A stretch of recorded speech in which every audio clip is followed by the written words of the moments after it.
Alrighty psychers, let's get on to some more psych. Welcome back. In this video, we're looking at Lazarus and Folkman's transactional model of stress and coping. I know what you're thinking. That's a stupidly long name for a model. And yeah, it is pretty ridiculous. But the name makes sense.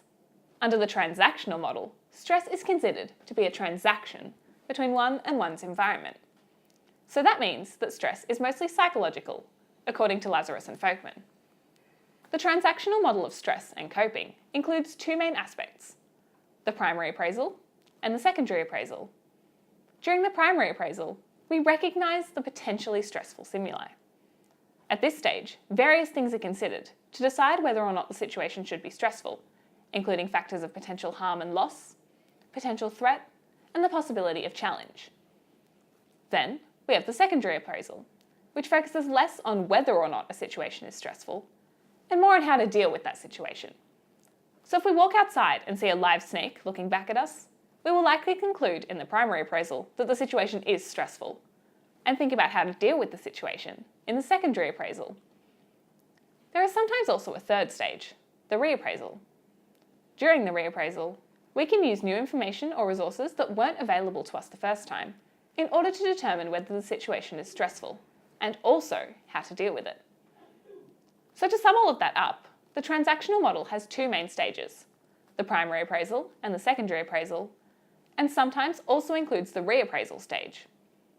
The transactional model is good, is that it holds up well as a general model and psychological approach towards stress and coping.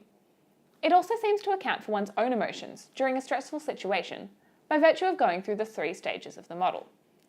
However, the model doesn't account for physiological factors during stress, which might be a downfall. It also doesn't seem to account for individual differences between people. Let's have a go at this question from the 2012 VCAR exam. It reads, "The night before a university examination, Terry realised that there was an entire topic that she had not studied. She burst into tears and was unable to sleep that night. According to Lazarus and Folkman's transactional model of stress and coping, it would be most likely that Terry's appraisal of this experience was A, a threat, B, eustress, C, irrelevant, or D, a challenge. We know that eustress is a positive state of arousal, so we can rule that out. Terry's appraisal seems unlikely to be irrelevant too, so it comes down to options A and D. Do you think that the appraisal would be seen more as a threat or as a challenge? The answer I would select here is option A, a threat.